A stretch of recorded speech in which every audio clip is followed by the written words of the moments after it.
What is going on with LA Knight?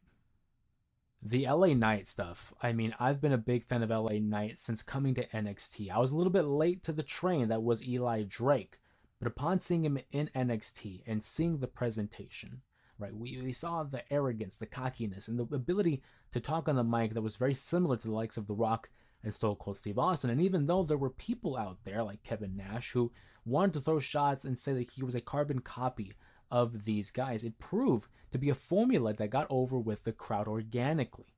Over time, LA Knight not only won us over with his work on the mic, but his work in the ring. To me, he is the overall package. Has the look, has the mic skills, has the in-ring work, and can connect with the audience. So when he was finally called up to the main roster and they saddled him with the Max Dupree gimmick and had him do, the male models gimmick as well with Mason Mansoor and Maxine Dupree, it left a lot of people puzzled as to what we were doing. This was a Vince call, of course, prior to him being disassociated with the WWE.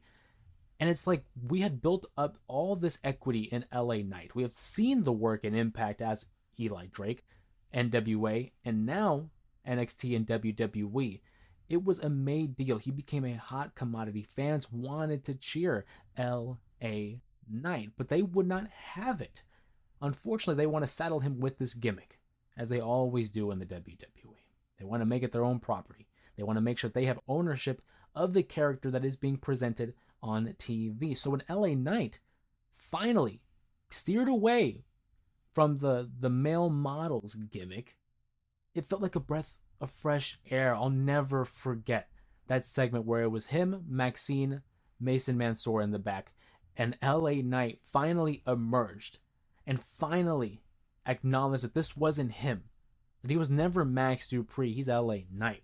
And the crowd ate it up. It wasn't a big pop, not like the ones we see nowadays, but it was a sizable pop that you could tell, hey, there's something here. There's a little bit of potential here with one LA Knight. And so over the course of time, he has this opportunity to be on the microphone and organically get over with the audience. And before you knew it, this guy was in championship matches. Before you knew it, he was in the crown jewel main event against Roman Reigns for the undisputed championship. If you would have told me way back when LA Knight first debuted in NXT, and then he was going to have an opportunity to main event with Roman Reigns, I would have thought, man, they strapped the rocket to this guy. It took him a minute.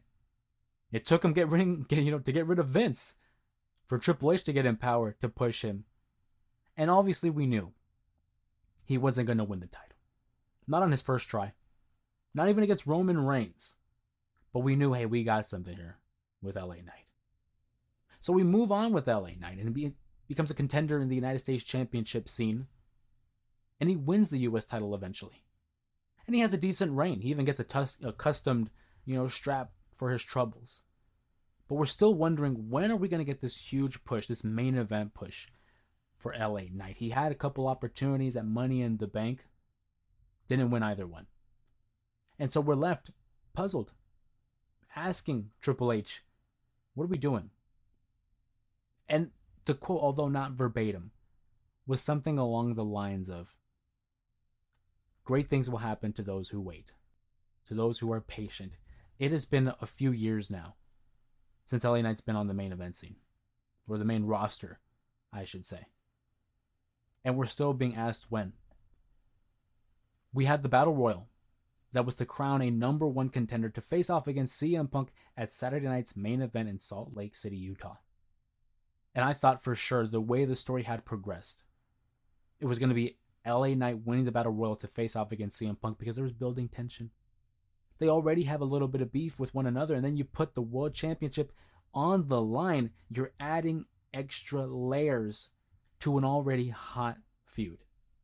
Two top baby faces that the crowd wants to cheer. Both men are getting cheered. Now, yes, Jey Uso is one of the top stars in the company. He gets ridiculous reactions, but there is a portion of the audience that is anti-Jey Uso. Now, that's all fine and dandy. That is their opinion. And as a consumer, as an audience member, I think we are entitled to our opinion. It is a show that we are investing our money and our time and, quite frankly, our energy into. So if they're gonna boo Jey Uso, let them boo Jey Uso, and we've seen a little bit of a turn here for Jey. A little bit of an edge, and I'm not talking Adam Copeland with Jey Uso. I'm interested in that. But that doesn't need to be at the center stage of a world title feud. LA Knight versus CM Punk to me was where we needed to go. And so now you're seeing signs at these events saying we want LA Knight, not Jey Uso.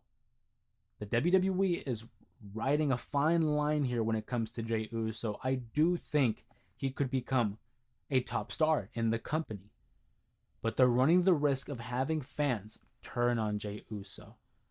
I think LA Knight is in the prime spot right now for him to be catapulted into a main event program. But they keep knocking him back down. Now, granted, I'm the kind of fan where I don't want instant gratification. I like to see my heroes struggle a little bit. I like to see them go through adversity, ultimately overcoming the odds until finally we have this euphoric feeling after they finally win the big one. And I don't know if LA Knight's going to win the world championship one day. I hope. I sincerely hope. That's the only argument I can make. But it begs the question, when? This has been an issue for the last few years when it comes with LA Knight. What else does he have to do to finally get that recognition? As I said time and time again, great on the mic, has the look, has the connection, has improved in the ring, whether you like to admit it or not. He has improved in the ring. Why not just reward him? Him against Punk would have been a huge deal for LA Knight. And again, he probably wouldn't have won. But to still put him up against the likes of CM Punk, that does wonders. That's called getting the rub. You're associated with a top guy like CM Punk. Fans are now going to see you as on that same level. But no. No, they'd rather have Jey Uso. And I like Jey Uso, but I just feel like he didn't need it right now. LA Knight versus Punk should have been the move. When are they going to push LA Knight? I don't know. I want to say soon, but I've been saying that for a few years now. And after a while, it gets kind of old. If you enjoyed today's video, make sure you check out one of these. And since you're already here, consider subscribing to the channel for more pro wrestling content.